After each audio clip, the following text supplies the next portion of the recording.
La revue de presse du jour. Bonjour, bienvenue.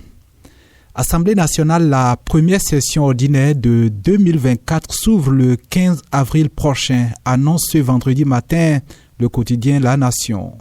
Le choix du 15 avril a été décidé par la conférence des présidents de l'Assemblée nationale dont les membres se sont réunis hier, jeudi 21 mars, au Palais des gouverneurs à Porto Novo, révèle la rédaction de La Nation.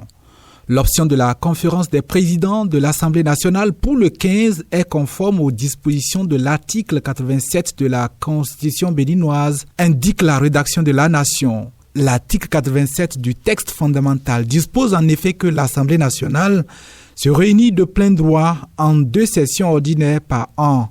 La première session s'ouvre dans le cours de la première quinzaine du mois d'avril. Voilà, selon La Nation, ce qui a guidé au choix de la date du 15 avril prochain pour la reprise des travaux chez les parlementaires. La session qui va s'ouvrir juste après le Ramadan a un menu meublé de rien que d'anciens dossiers.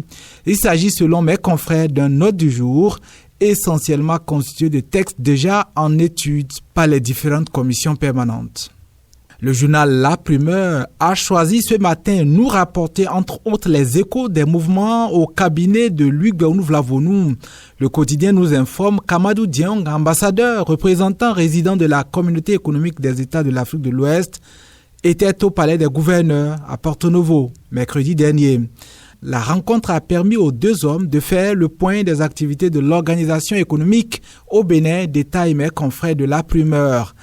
Transcrivant les propos de l'ambassadeur à sa sortie d'audience, La Primeur donne à lire les sentiments de Amadou Dieng. Plus que satisfait de la nature des échanges, il se dégage d'ailleurs de ses propos une convergence d'opinion et d'engagement pour la CEDEAO des peuples entre lui et le président Luc Béounou-Vlavonou.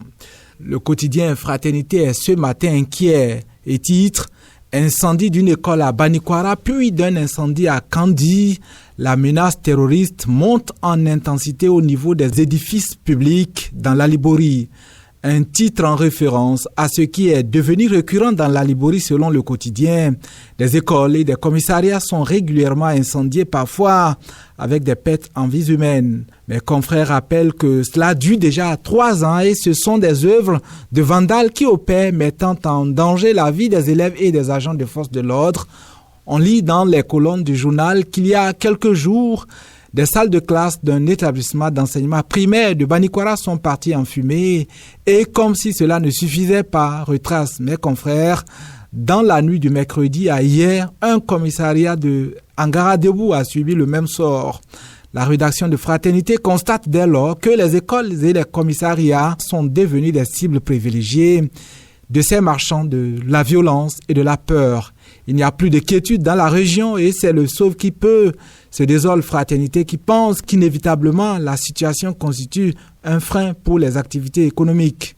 Le média appelle à une action vigoureuse et ferme face aux individus dont la vraie nature et les objectifs restent pour l'instant très flous. La revue de presse, bon week-end à tous.